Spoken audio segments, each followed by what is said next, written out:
Ei, som, teste. Queridos, a todos, um Feliz Natal a todos, na santa e gloriosa paz do nosso Senhor e Salvador Jesus Cristo. A todos que aqui estão, não são muitos, e aos milhares que estão através da internet, Facebook, YouTube, Instagram, os aplicativos de internet, sejam muito bem-vindos ao nosso culto aí ao vivo.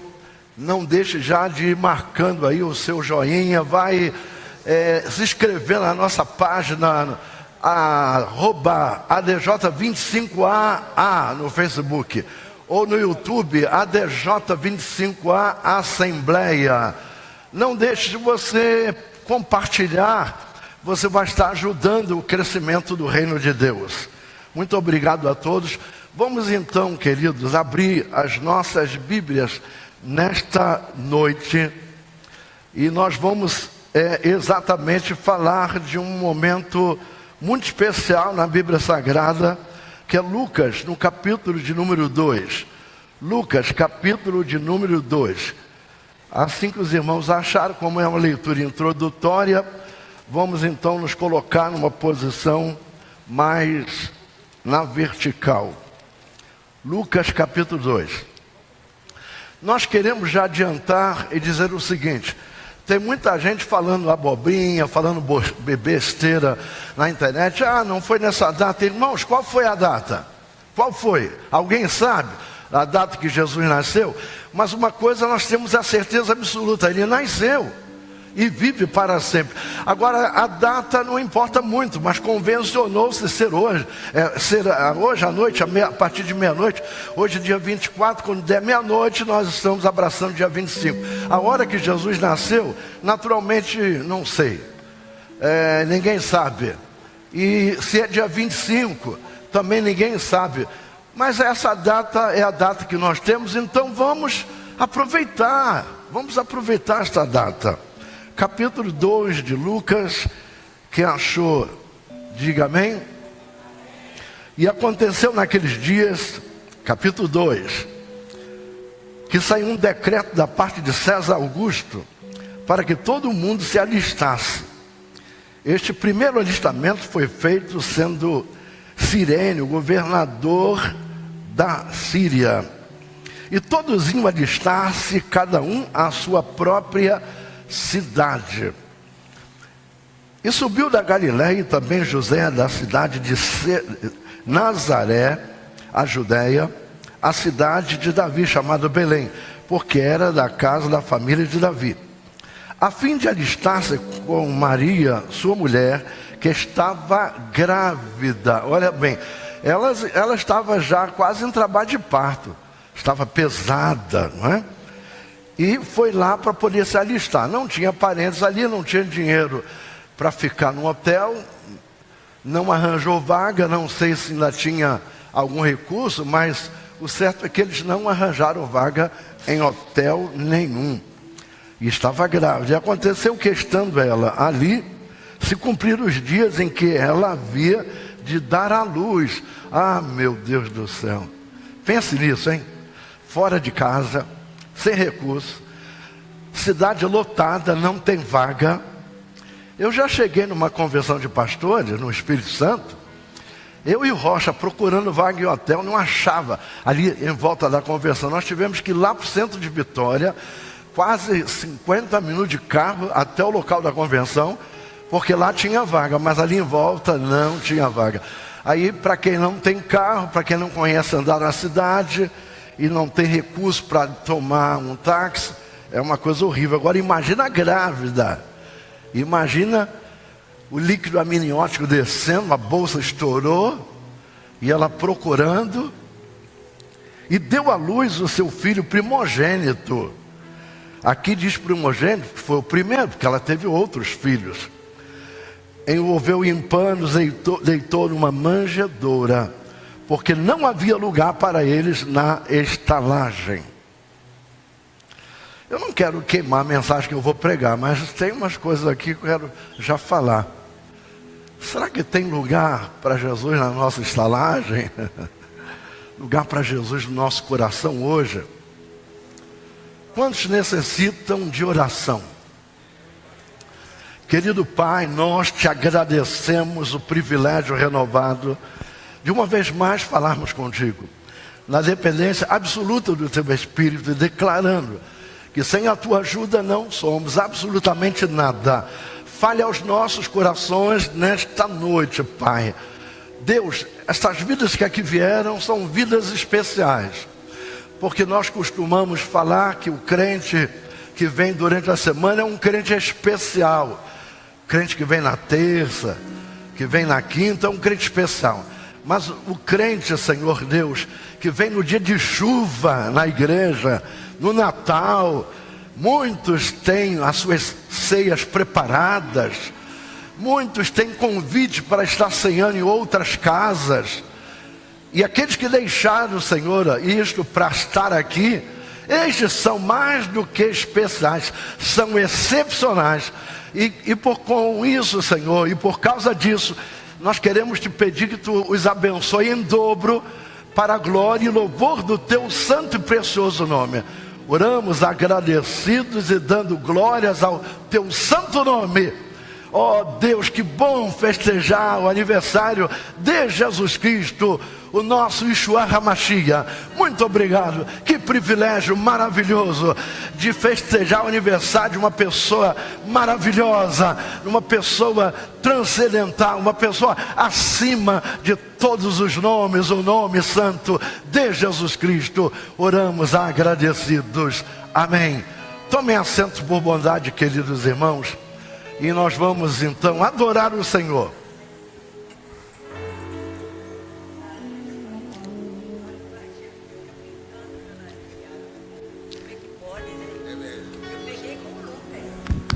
Aleluia. Pai do Senhor para toda a igreja, Feliz Natal a todos. Quero convidar você a adorar ao Senhor, a adorar esse Rei maravilhoso que veio a essa terra para nos trazer salvação, libertação. Por isso eu convido você mais uma vez a ficar em pé e declarar: viemos aqui para adorá-lo. Amém? Vamos adorar ao Senhor, queridos.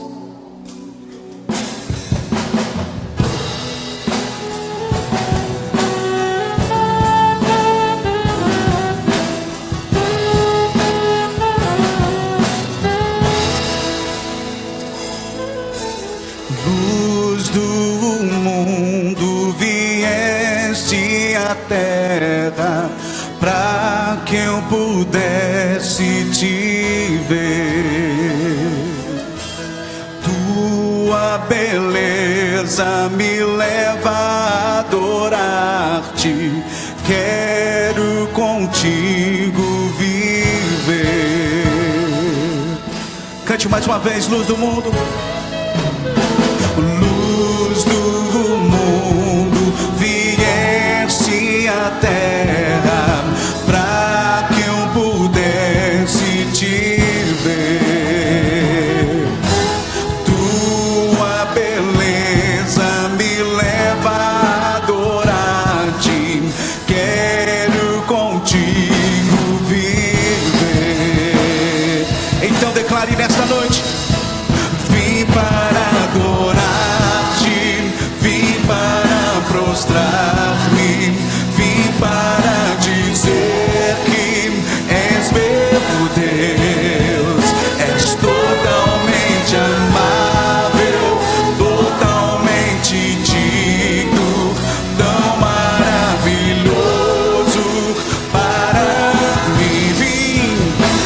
Vim para adorar-te, vim para prostrar-me, vim para dizer que és meu Deus, és totalmente amável, totalmente digno, tão maravilhoso para mim. Eterno Rei, Eterno Rei, exaltado nas alturas, glorioso dos céus.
Eu sei, foi pago um alto preço por meus pecados lá na cruz.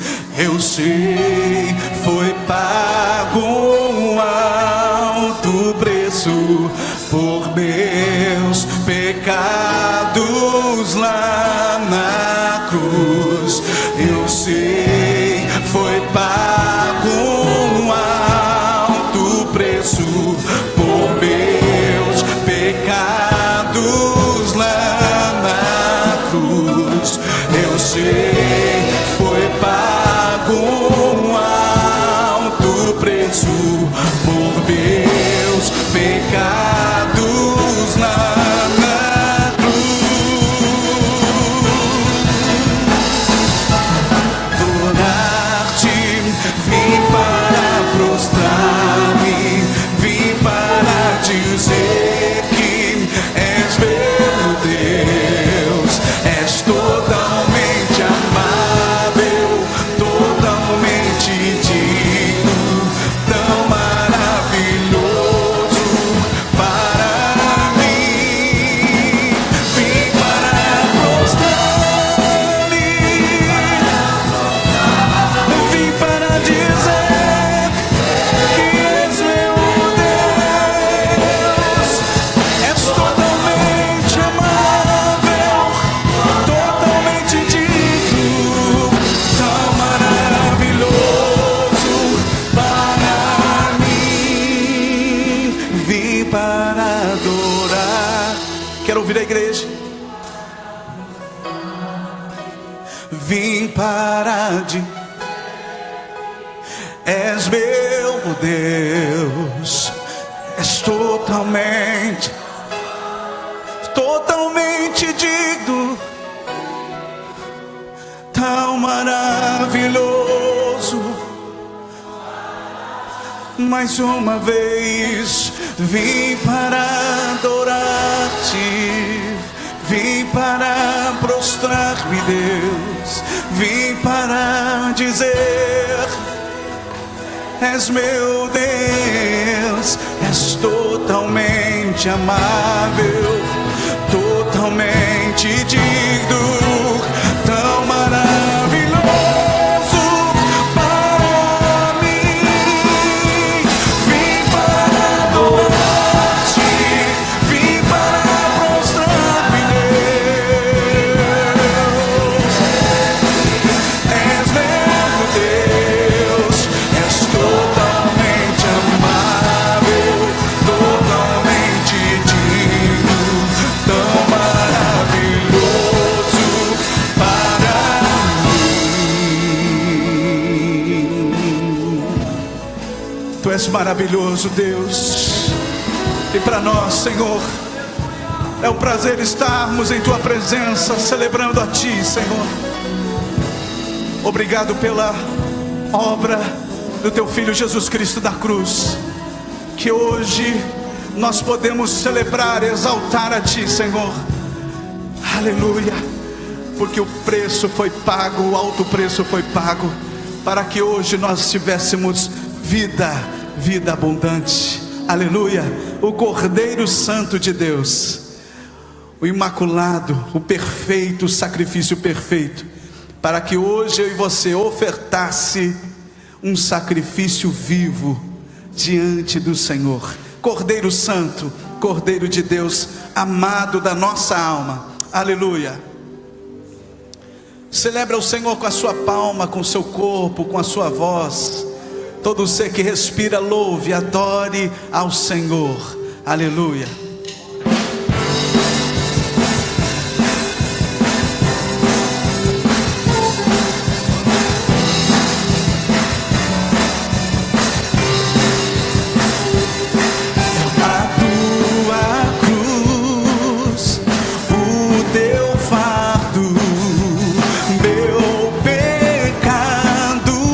Apagou, e hoje tudo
Deus, esse Salvador amado. Aleluia. Ser adorado, Senhor, para todo sempre. Aleluia, aleluia, aleluia.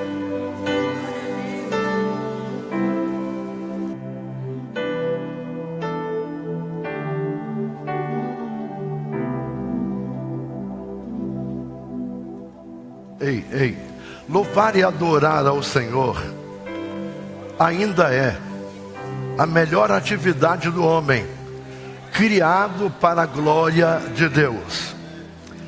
Nós temos um tema hoje bem específico para o dia de hoje. 4 homens, 4 necessidades universais. Nós queremos chamar a atenção dos nossos internautas, aí principalmente aí da página do Facebook e do YouTube, para que você não fique tomando carona na leitura.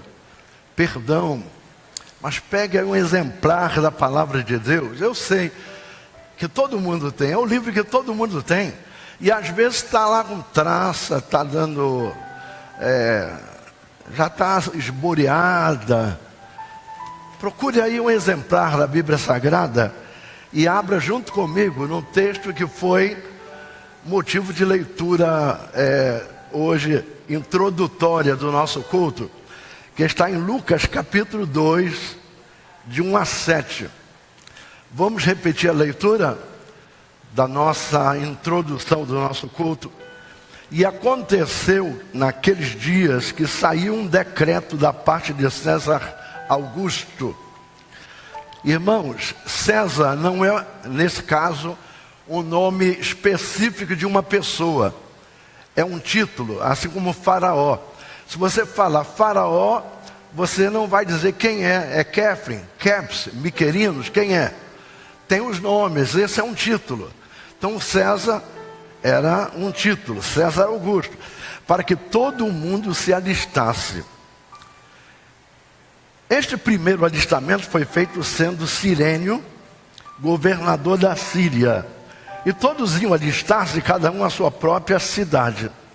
E subiu da Galiléia também José, da cidade de Nazaré, a Judéia, a cidade de Davi, chamada Belém, porque era da casa da família de Davi, para alistar-se com Maria, sua mulher, que estava grávida. E aconteceu que, estando eles ali, se cumpriram os dias em que ela havia de dar à luz, ou seja, 9 meses por aí, não é? E deu à luz a seu filho primogênito, e envolveu-o em panos, e deitou numa manjedoura. Manjedoura é o lugar de animais, manjedoura é o lugar onde os animais comem.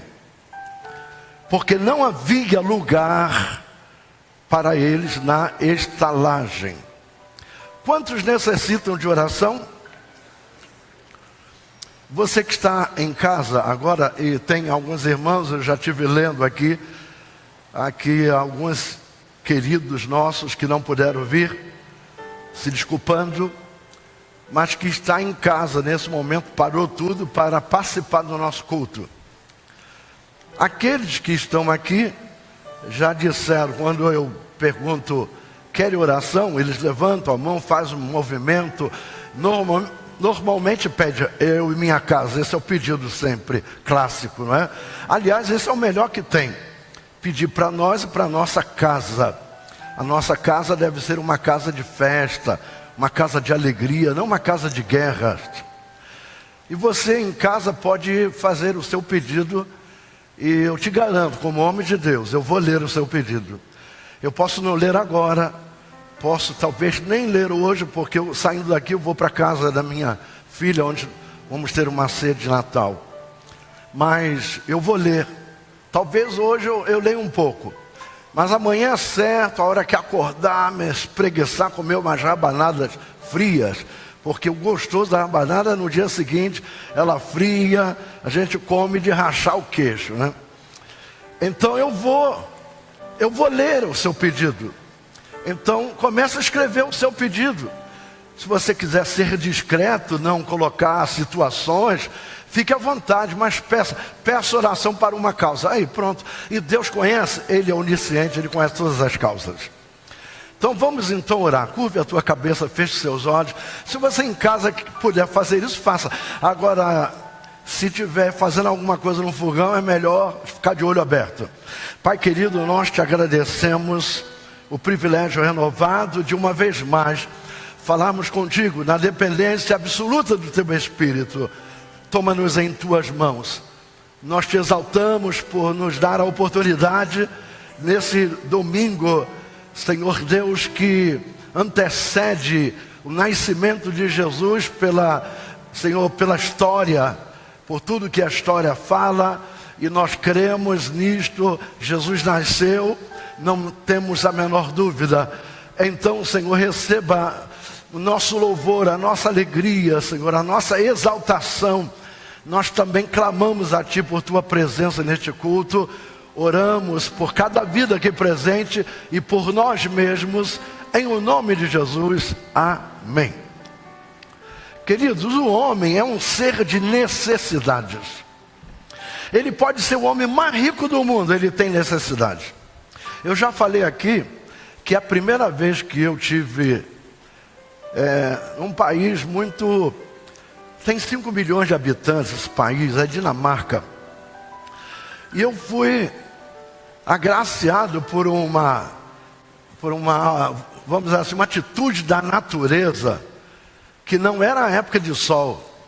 E lá eles pedem para você não usar nenhum creme na cabeça à base de água, porque vai perder o cabelo. Porque congela, 20 abaixo de zero, congela e quebra. Então, para usar sempre creme à base de óleo. E naquele dia que foi marcado na minha chegada, Deus permitiu que o céu abrisse um pouco, assim, aquelas nuvens carregadas de gelo, abrisse, e teve uns raios de sol ali. Uma coisa nova na época, que era a época de inverno brabo. Ele falou assim: você veio trazer o sol? E tinha lá um chileno, que ele já está lá há alguns anos, inclusive casou com uma dinamarquesa, e ele falou assim: vocês brasileiros não se dão bem na Dinamarca, vocês pregadores, vocês pregam muito sobre prosperidade, e aqui a pessoa, o salário mínimo aqui é de 3.500 coroas, mas ninguém ganha 3.500 coroas. A esposa do pastor trabalha meio expediente e ganha 8.000 coroas, num trabalho muito simples no escritório. Então aqui, olha, aqui tem restaurantes para pessoa que não tem dinheiro. O mendigo entra naquele restaurante chamado Popular, não é coisa criada pelo garotinho, já existia, lá tem restaurante que eles não perguntam se você, eu quero ver o teu CPF, não, a pessoa é mendigo, mas nem sempre está vestido como mendigo, ele pode estar arrumadinho, mas não tem dinheiro para almoçar, ele entra ali e almoça. E não tem também mendigo na rua, porque vai morrer. Então tem os lugares onde eles se agasalham. Então vocês, com a mensagem de vocês, não vai arranjar nada aqui. Fala de prosperidade, que o Senhor vai dar, que o Senhor vai fazer. E ele me deu uma quebrada, assim, na hora, psicologicamente. Eu pensei, daqui a pouco, veio um texto na minha cabeça, quando Jacó vai fazer uma viagem, e ele pede 5 coisas a Deus. Jacó, patriarca, 5 coisas a Deus. Ele pede segurança a Deus, ele pede comida, ele pede roupa para vestir, ele pede paz. Epa, eu peguei. O homem é um ser de necessidades. Se o homem é rico, ele tem algum tipo de necessidade que o dinheiro não dá para comprar. Se ele é pobre, não há pobre que não tenha alguma coisa para dar. Então o homem é um ser de necessidades.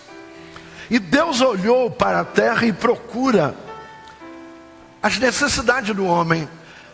Se Deus, como pai, imagina que o pai, ele quer sempre o bem-estar do seu filho. O pai quer saber se seu filho está bem de saúde, bem emocionalmente, se está feliz.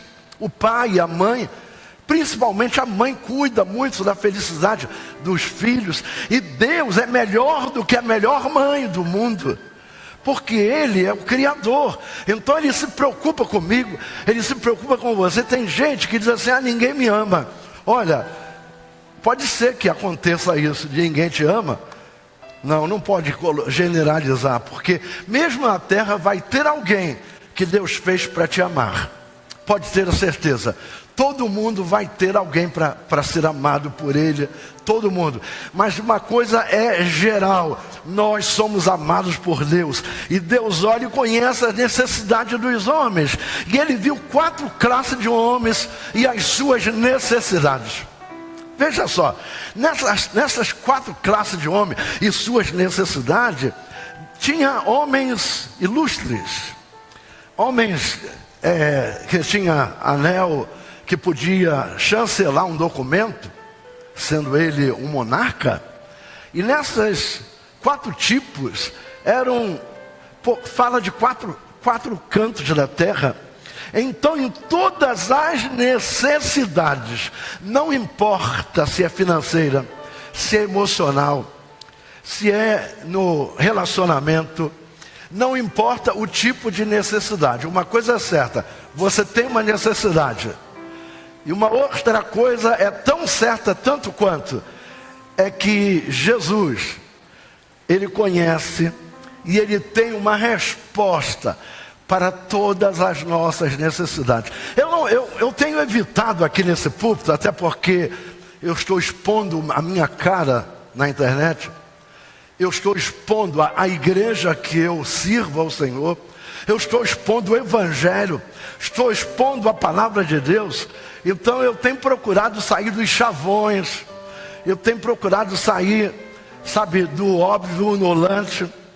Então nós temos dado aqui alguns temas, que são temas em que eu prego dentro deles, usando a Bíblia, mas que fogem um pouco, escapam um pouco aqueles chavões normais da pregação de todo mundo. Em todas as necessidades, a certeza que eu tenho é que Jesus tem uma resposta. Em Gálatas, no capítulo 4, Gálatas, uma carta escrita por Paulo, diz assim no verso 4: mas vindo a plenitude dos tempos, Deus enviou seu Filho, nascido de mulher, nascido sob a lei. Sob a lei, não é sobre. Ele não veio em cima da lei, mas por baixo, sob a lei, para remir os que estavam debaixo da lei, a fim de recebermos a adoção de filhos. Hoje, a partir de meia-noite, convencionou-se, e eu não tenho nada contra, ter sido o nascimento de Jesus nessa data, dia 25 de dezembro. Então, em todos os anos, a igreja comemora. Nos Estados Unidos comemora, na Inglaterra, na Alemanha, em todos os lugares se comemora. Mesmo nos países que têm outros deuses, há pessoas ali cristãs, e por ser cristão ela vai comemorar o nascimento de Jesus Cristo. Então Deus começou agora, uma vez que Ele conhece as necessidades de cada povo, de cada grupo, Ele agora começa a buscar 4 homens. Sabe, irmãos, o negócio de Deus é o homem. Deus não está muito preocupado com camelos, com vacas, com bois, com rinoceronte, com onça. Não, a preocupação de Deus é o homem é a sua preocupação. E Ele busca, dentro dos milhares de pessoas, 4 homens que tivessem uma perspectiva, que tivessem alguma coisa a ver com um grupo. Porque o homem, ele é rodeado por necessidade, mas o homem é em seus grupos. Aí, em primeiro lugar, que eu gosto de colocar a mensagem de uma forma mais pedagógica, mais didática, aí eu falo número 1, número 2, você vai me acompanhando e nós vamos linkando o pensamento. Deus, olhando da sua glória, Ele vê quem? Eu vou começar pelos judeus. Pelos judeus. Por quê? Segundo a carne, Jesus nasceu de um ventre de uma mulher judia. de uma israelita, não é isso? Agora, interessante que um homem, para ser gerado no ventre de uma mulher, tem uma briga danada de espermatozoides, que são o sêmen. Quando ele é injetado, ele sai correndo, é uma corrida frenética para acertar o óvulo. Eu não sei explicar essa área, porque anjo não tem sêmen. E sabe quem foi que engravidou? Maria, a obra e graça do Espírito Santo. Não sei que tipo de sêmen foi isso, não sei explicar. Não me pergunta, porque eu nem vou tentar explicar uma coisa que é inexplicável ao homem. Tem muita coisa, é como, por exemplo, a trindade, a triunidade. Primeiro que essa palavra trindade já não aparece hora nenhuma no miolo da Bíblia. Como a palavra Bíblia não aparece dentro da Bíblia, só na capa, colocado pelo homem. Não aparece, lá dentro não aparece. Então, triunidade ou trindade. Quem é que sabe explicar isso? Quem é que sabe? Pai, Filho e Espírito Santo. Chega no céu hoje, tem 3 tronos. Um trono do Pai no meio, o do Filho, que é a segunda pessoa da Trindade, e o Espírito Santo no outro lado, o Pai no centro. Não existe isso. Um só Deus. A Bíblia diz que há um só Deus. Então não tem esse negócio de trindade. E aí, para explicar isso, aí um escritor, ele de grande projeção, ele disse o seguinte: o homem que tentar entender a trindade vai ficar maluco, e quem rejeitar vai para o inferno. Olha só, a gente fica sem opção. Então a opção é crer pela fé, não crer pela explicação, não crer porque algum falou, crer que algum falou, não. Então Deus começa nessa busca, e Deus olha da sua glória, viu os judeus, e de que os judeus necessitavam. Qual era a necessidade dos judeus?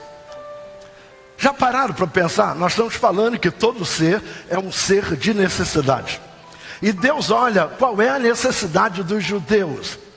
Eles necessitavam de um rei. Era isso sim, era um rei. Eles precisavam de um rei. Sabe por quê? Porque quando você não tem um governo legítimo, você tem um déspota. Os nossos governantes, eles são farinha do mesmo saco. Por isso que o povo brasileiro é um povo, é um povo envolvido com o erro, desde Cabral, desde Pedro Álvares Cabral, é envolvido com o erro. Primeiro que a história é contada, no ginásio você aprende uma coisa, no científico você já encontra outra história. A história é que eu não posso descobrir um país, um lugar que já tem gente lá. Chegaram aqui, já tinha índio, então não houve descoberta. Segundo que foi um erro de trajetória, eles estavam indo para a Índia, e chega aqui, chega na Bahia, irmãos, cheio de erros. E aí quando eu olho, as necessidades são tremendas. E nós temos um governo que, até onde nós sabemos, apesar de ser ilegítimo, porque ele não foi votado como presidente, ele foi votado, foi a Dilma que foi votada, não foi o Temer. Mas ele é brasileiro. Agora imagina se vem um grego para cá e diz: agora eu sou o presidente aqui, ó. E quem não quiser vai levar chumbo. Já pensou se acontecesse isso no tipo faroeste? Não. Eles precisavam, eles ansiavam por um rei. Necessitavam de um rei. Eles necessitavam de um governo soberano, um governo legítimo. Então essa soberania é quando uma nação possui um governo legítimo. E eles precisavam, mas não tinham. E dentro da sua gloriosa onisciência, Deus olhou Mateus para apresentar um rei aos judeus. Olha, veja bem, que homem é esse? Trabalhava na coletoria de impostos. Qual era a sua instrumentalidade? Ei, eu quero chamar a tua atenção para a questão instrumentalidade. Tem pessoas que vão à faculdade e se formam em medicina. E em medicina depois ele vai buscar naturalmente uma área para ele ter mais conhecimento, uma especialidade, não é assim? Em medicina ele vai buscar. Normalmente, pessoas que entram para fazer medicina porque o pai acha muito bonito ter um médico na família, acha que seria maravilhoso, nem por isso ele vai ser médico. Ele pode até ter um canudo, mas ele vai trabalhar em outra área, vai ser empresário, vai ganhar dinheiro, mais até do que médico, mas ele não é médico. Por quê? Ele não tem essa chamada para ser médico. Então, mas a instrumentalidade é aquilo que Deus vai te usar. Se você tem um filho que desenvolve bem na área da matemática, então aí você vou botar uma explicadora de história para ele. Aí abandona a área que ele é forte, a área que ele é bom, e vai estudar história. O que acontece? Ele não é bom de história, ele vai passar com uma nota boa em história, mas não vai desenvolver naquela área que ele tem uma instrumentalidade maior. O homem já nasce com um DNA já pronto, irmãos. O DNA não vai desenvolver depois, já nasce com ele. Os hebreus necessitavam de um rei. Então Deus utiliza-se de Mateus, porque Mateus era judeu. E Mateus conhecia bem a língua judaica. Tanto é que quando nós estudamos o livro de Mateus, você vai encontrar muitas citações do Antigo Testamento, porque ele é todo em hebraico, o Antigo Testamento. Aí você vai ver muitas citações. O livro de Mateus é um livro escrito para os judeus. Então, como é que Mateus apresenta Jesus? A necessidade de um rei. Jesus é um rei, rei dos judeus. Agora, Jesus anda mais um pouco, olha mais para frente, e Jesus olha para a segunda classe de necessitados. Então Deus vê uma nação poderosa na guerra, os romanos. Já não está dentro da Judéia, não está dentro de Israel, está na Itália. Mas eles estão dominando o mundo, porque durante 1000 anos os romanos dominaram o mundo. Interessante que eles dominam o mundo, mas quando chega dentro da Grécia, facilmente ele domina os gregos, mas ele não consegue dominar uma coisa: o idioma grego é superior. Então, o que aconteceu? Os romanos ganharam o mundo na guerra, na força militar, e os gregos ganharam idiomaticamente. Então o idioma que prevaleceu foi o idioma grego. E então, irmãos, eles necessitavam aprender e servir, não somente conquistar através da guerra. Deus, na sua busca, encontra um homem simples, Marcos. Marcos era a pessoa ideal. Se você quiser evangelizar uma criança, você deve estudar bem o livro de Marcos, porque é um livro que você lê em 2 horas. Compassadamente em 2 horas. E esse livro não tem genealogia. Jesus, ele não é muito importante, entre aspas. O escritor apresenta um Jesus servo, um Jesus simples, um Jesus trabalhando, um Jesus que não tem genealogia. Genealogia é para quem tem, sabe, fama. Jesus não tinha fama. E era a instrumentalidade de Marcos da sua simplicidade de servo. E Marcos escreve a biografia de Jesus sem genealogia, propositadamente. Roma tinha uma grande força militar, mas não conhecia a simplicidade do mestre da Galileia. Olha só que coisa, irmãos.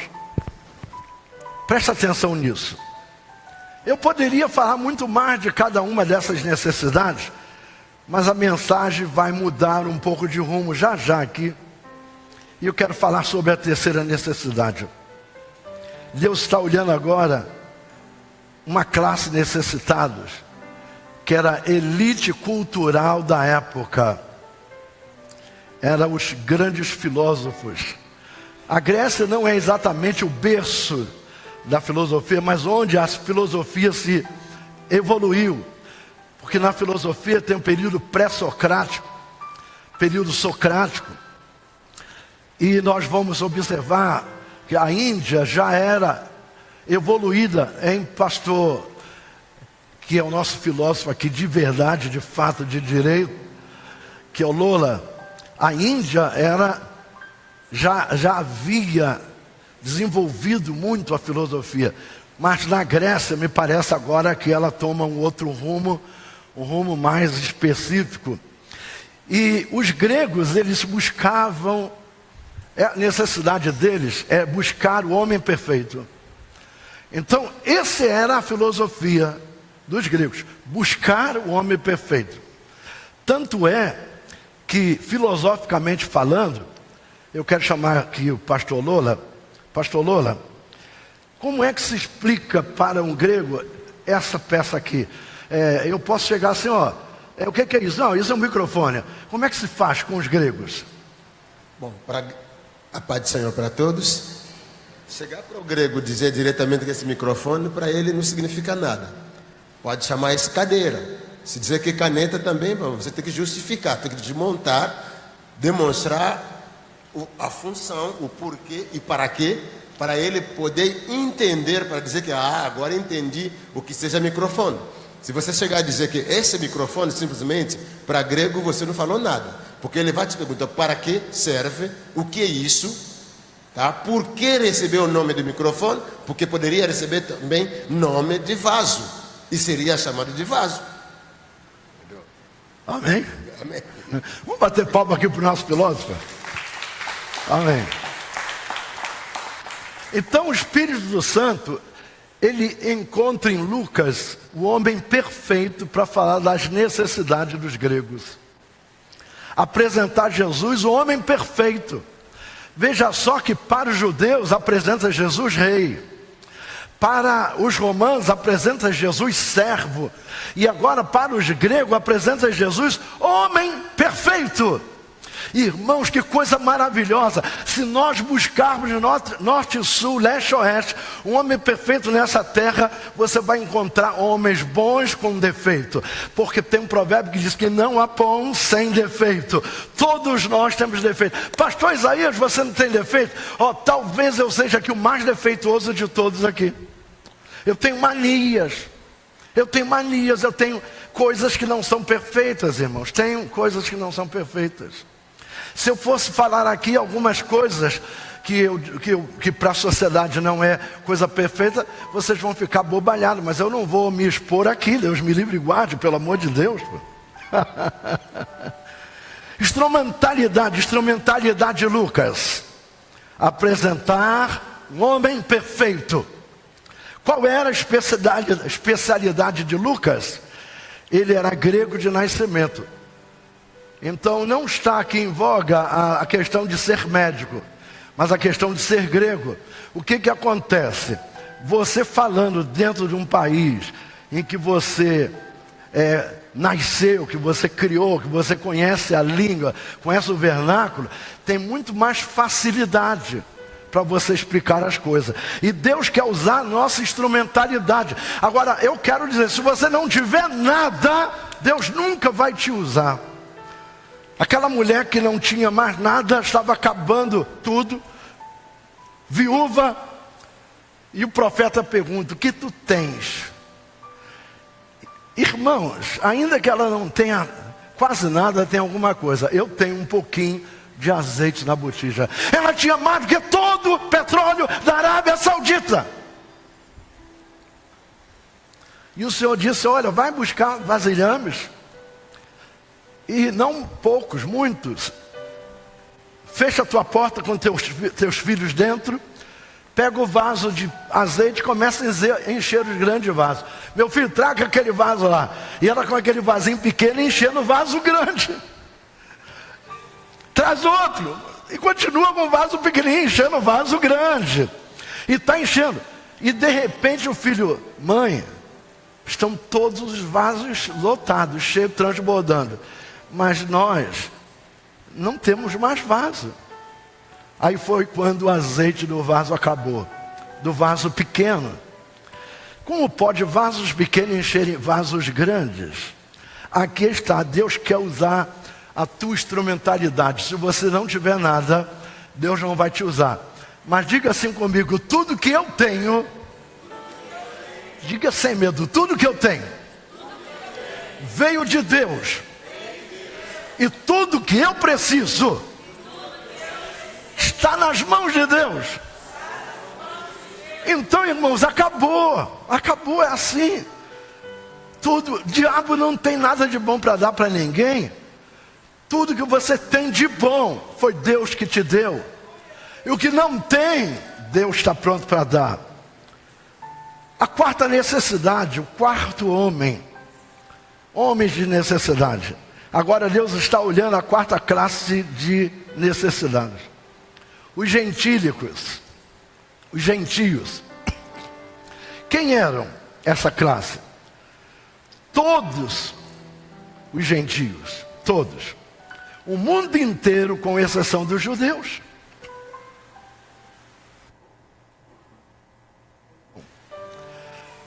Quem eram os gentios? Fale comigo, o mundo inteiro, com exceção dos judeus.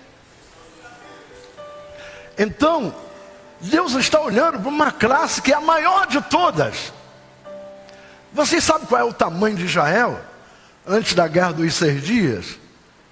Mais ou menos o estado de Sergipe.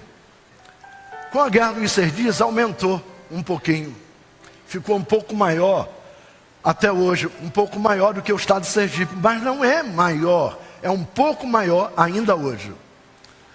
E Deus é um Deus, irmãos, universal. De todas as terras, de todos os povos. O mundo inteiro, o mundo precisa de Deus.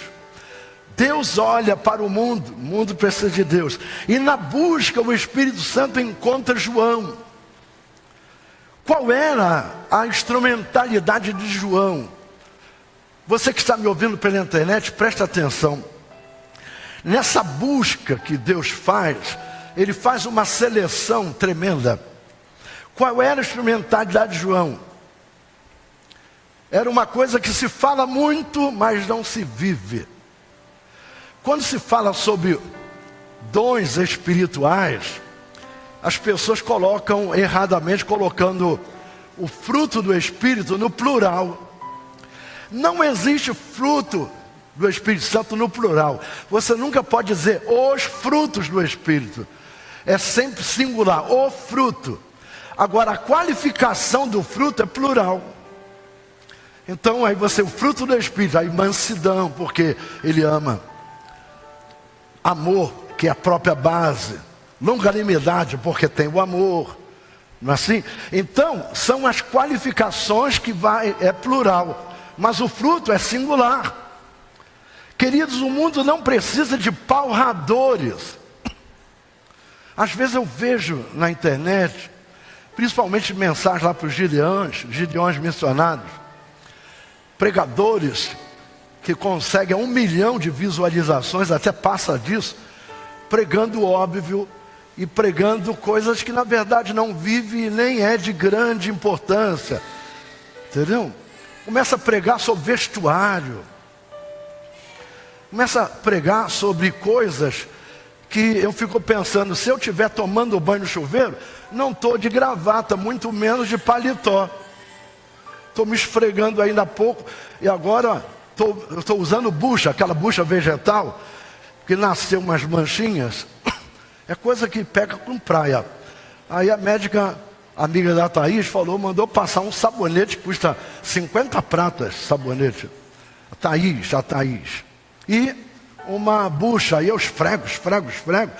Não dá para esfregar de terno, né, irmão? Eu deixo o terno de lado, esfrego. Depois uso uma toalha, para depois, então, vem um restinho.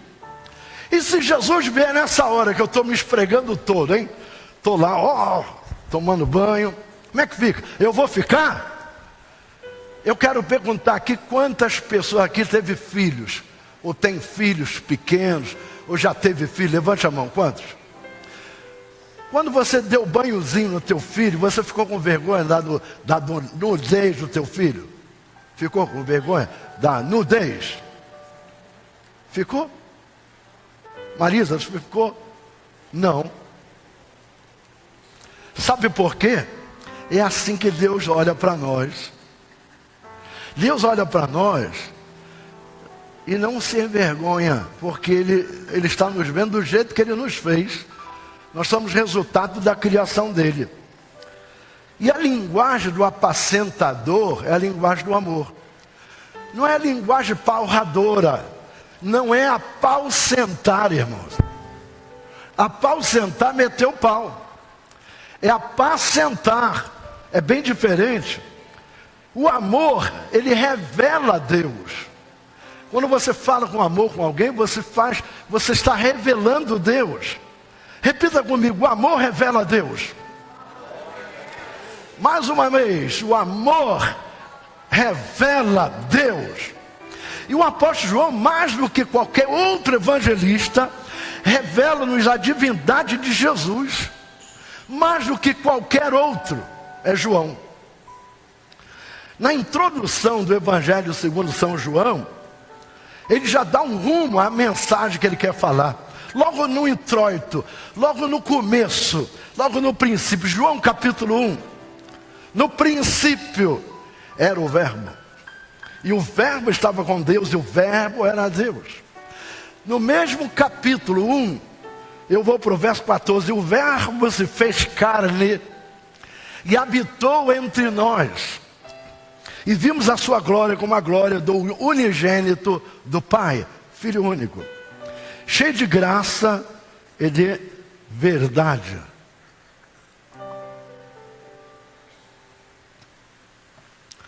Eu estava aqui, com a garganta seca, morrendo, pertinho da água. Acontece na vida da gente, né? Está morrendo de sede perto de um poço.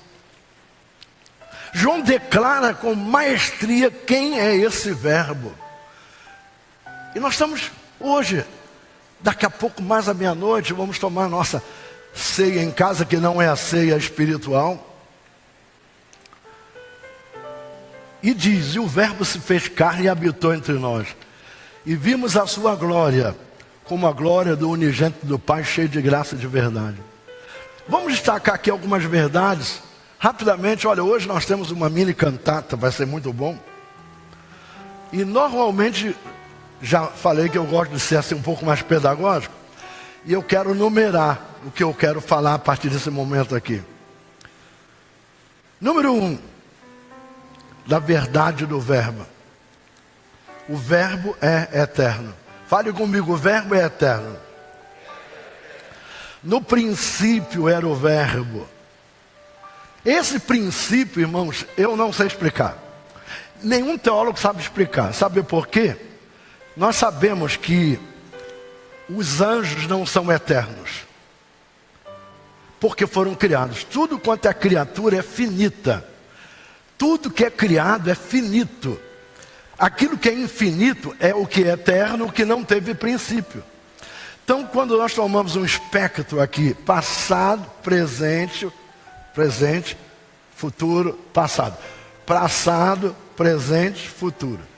Passado, presente, futuro. O que é passado nós já conhecemos. O que é presente estamos vivendo.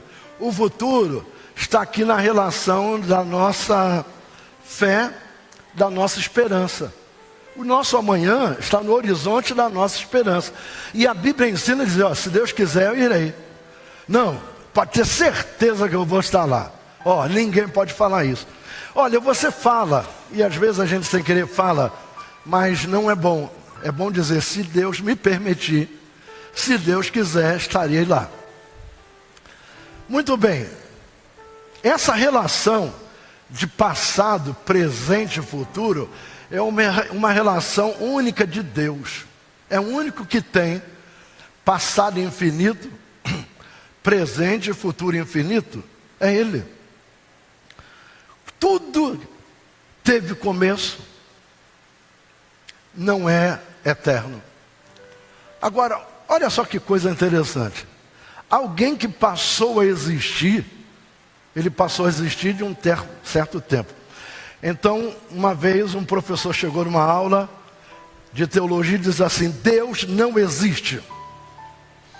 E os alunos ficaram polvorosa. Como é que pode? O pastor diz, nós estamos aqui por causa de Deus, e ele diz que Deus não existe. E ele deixou os alunos lá se baterem, e por fim ele disse, olha, existência fala de um princípio. Ele passa a existir. Deus não pode existir porque ele não tem princípio. Ele não é causado.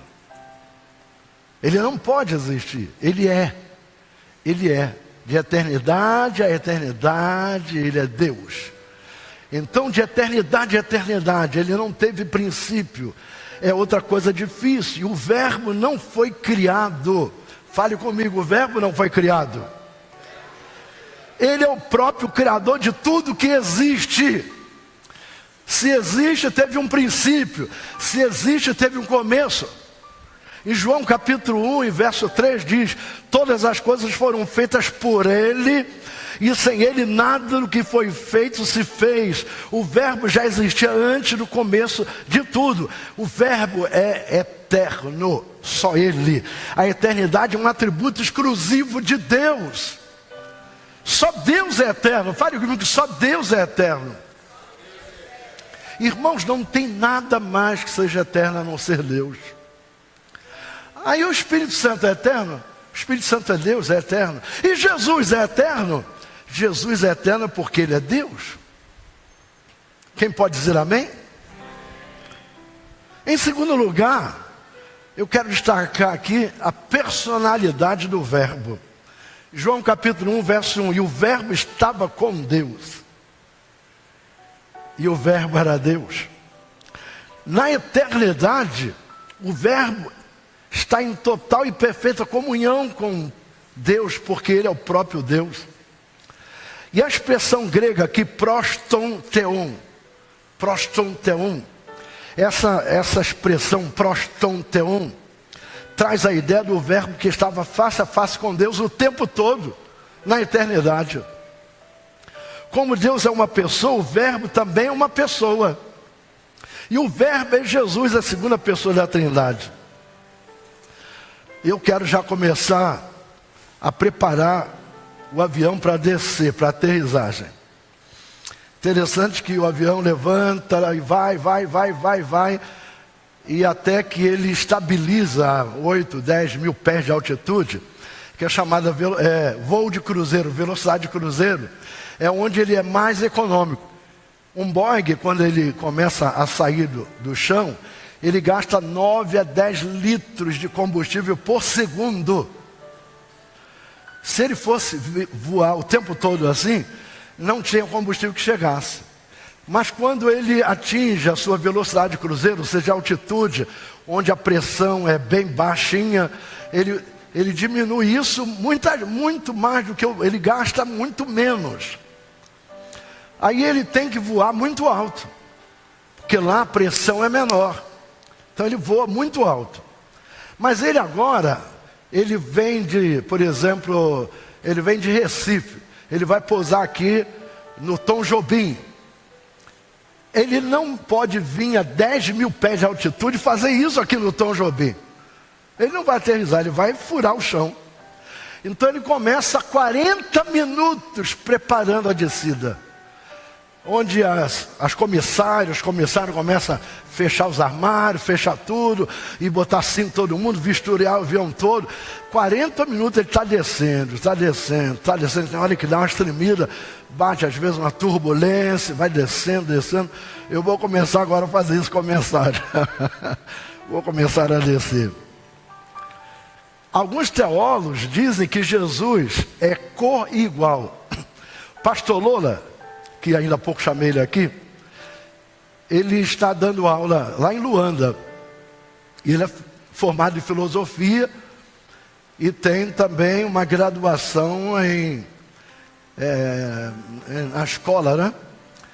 Ele se graduou e na pós que ele fez, eu tive a oportunidade de ver o trabalho dele, a monografia dele, ela pegou 100, que é igual a 10, de todos os da banca examinadora. Então ele está lá, lecionando em Luanda. Eu creio, sem menosprezar o povo de Luanda, até porque ele é de lá, ele é um dos grandes cabeças ali, naquela universidade, sem dúvida nenhuma. E hoje, alguns teólogos dizem que você é o meu co-pastor, certo? Diz que a relação de Jesus com o Pai era co-igual. Exatamente, co-igual. Co-eterno. Co-igual, co-eterno. Consubstancial com o Pai. O Verbo encarnado, o próprio Deus. Agora, como posso explicar uma coisa dessa, irmãos? Dá para explicar? Olha, eu entendo pela fé. Em terceiro lugar, descendo já o avião, a divindade do Verbo. João capítulo 1, verso 1. E o Verbo era Deus. O Verbo não é apenas eterno, pessoal, mas também divino. E Jesus é Deus. Se alguém te perguntar assim, quem é Jesus? Responda, Jesus é Deus. Vou perguntar, quem é Jesus? Jesus é Deus. Ele é o Criador e não a criatura. Ele é que criou. Ele não foi criado. Não, senhores. E é a origem de todas as coisas. E o Verbo não é uma criatura, mas ele é o Criador de todas as coisas. Em quarto e último lugar, a encarnação do Verbo. Nós estamos falando porque daqui a meia-noite vai acontecer a festa do seu aniversário, o Verbo que encarnou. João capítulo 1, verso 14, novamente o Verbo se fez carne e habitou entre nós, cheio de graça e de verdade. Vimos a sua glória, a glória como do unigênito do Pai. Então aqui está o sublime mistério do Natal. Olha, eu dei uma volta tremenda só para falar 1 minuto sobre o Natal. O Eterno entrou no tempo. Pastor Lola disse que Deus é atemporal. E eu concordo, gênero, número grau. Eu fiz lá um comentário. Então o Eterno, aquele que não teve princípio, aquele que não existe, aquele que é, entrou no tempo.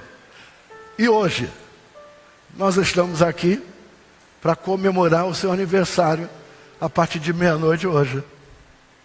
Por quê? O Eterno entrou no tempo. Se o Eterno não tivesse entrado no tempo, nós não teríamos aqui motivação para estar fazendo festa. Aquele que nem o céu dos céus pode contê-lo. Irmãos, que coisa maravilhosa. Eu estava em Curitiba uma certa ocasião, e lá estava o teto muito baixo, e eu pedi o irmão da Raquel para me levar para o aeroporto. Ele falou, pastor, não adianta ir para lá, eu já vi agora, era 5 horas da manhã, eu queria vir embora porque eu estava com uma pneumonia. E lá estava muito frio, a cama, você deita a cama para estar gelado. E o Ricardo falou, pastor, deixa eu ser teimoso, a gente vai perder tempo à toa. Eu falei, Ricardo, me leve lá, você é meu amigo, estou te pedindo, me leve lá, eu quero ir. Deus vai fazer alguma coisa. E ele, mesmo com má vontade, e ainda tive que empurrar a caminhonete dele aí. Eu cheio de tosse, empurrando a caminhonete para a caminhonete pegar. Quando chegamos lá, na porta, eu falei, Ricardo, vai embora. Eu não vou não, eu vou ficar aqui. Eu vou te levar de volta. Eu falei, não vai levar. Pode ir embora daqui, você é meu amigo. Me respeite, pô. Estou te mandando embora. Ele olhou, pastor, mas você é muito teimoso, pastor. Eu te amo, não vou te deixar aqui. Não tem voo essa hora. Não tem teto para voo. Falei, Ricardo, vai embora. É pena que ele já foi para Jesus, foi novo. Ele obedeceu e saiu com má vontade. Quando eu cheguei lá para fazer o check-in, a moça perguntou, qual hotel que você está? Volta para lá. Deixa o telefone, quando eu começar a abrir, eu te chamo. Eu falei, senhorita, eu não estou em hotel. Tem um amigo onde eu estava hospedado e eu acabei de despedir ele. Ele mora longe daqui.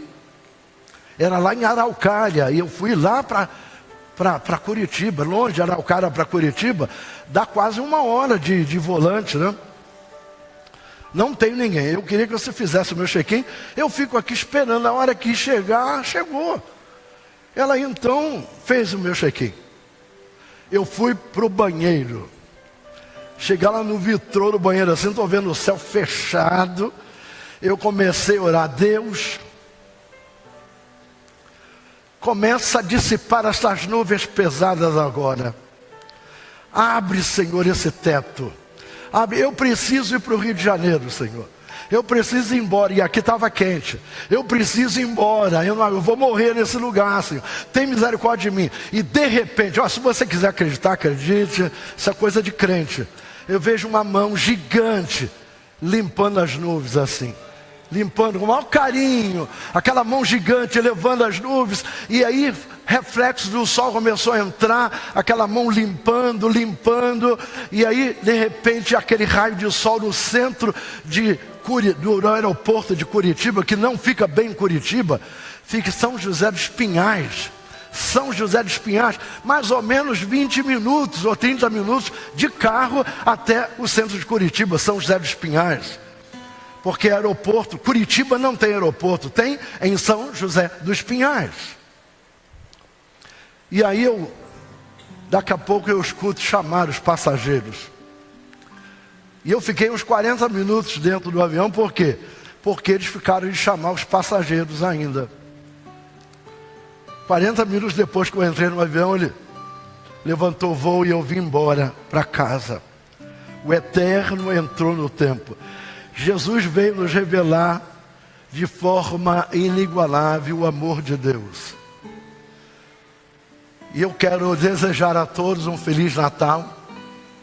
Que tenham um próspero e abençoado ano novo. Que se você se quiser, venha cear conosco aqui. Nós não vamos ter a ceia espiritual do cálice do vinho e o pão, não vamos ter. Aqui ao lado do nosso salão, quem trouxer um chester, trouxer um frango, asinha de frango, rabanadas, uma litria, trazer uma cocada, trazer um doce qualquer, uma torta, um bolo, mesmo comprar em padaria, uma farofazinha, e vai bem, eu gosto de farofa. Eu abandono o arroz por uma farofa, abandono o feijão por uma farofa. Eu sou farofeiro, daqueles de primeira mesmo.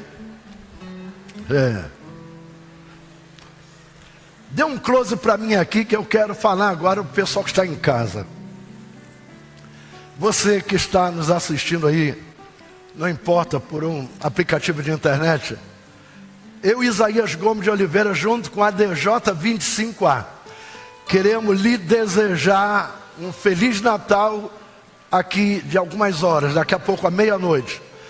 Que você possa permitir que o dono da festa possa festejar com você. Que você possa permitir que Jesus, que é o aniversariante, tenha um lugar especial na tua casa, em especial no teu coração. Sabe aquelas casas que tem briga, que bebem até cair pelo canto e se baterem um para o outro, estão afugentando o dono da festa. O dono da festa quer ter um lugar. Já pensou uma festa que o aniversariante não pode entrar? Essa festa é de Jesus. E o aniversariante quer fazer parte da tua festa, do aniversário de Jesus Cristo. E nós queremos orar por você agora, para que o aniversariante possa entrar. Essa é a mensagem altissonante do Natal. Esse é o segredo bendito do Evangelho. Jesus nasceu. Vamos falar 3 vezes. Jesus nasceu. Jesus nasceu e vive. Eu hoje falei com Ele e Ele está presente neste lugar. Permita que na tua ceia de Natal o aniversariante possa ter um espaço. Arranje um espaço para Ele aí no teu coração. Pai querido, Senhor da glória, nós te agradecemos o privilégio renovado que nos concedes de uma vez mais falarmos contigo. Toma-nos em tuas mãos. Nós te pedimos tudo agradecidos, no nome precioso, no nome de Jesus. Amém. Glória a Deus.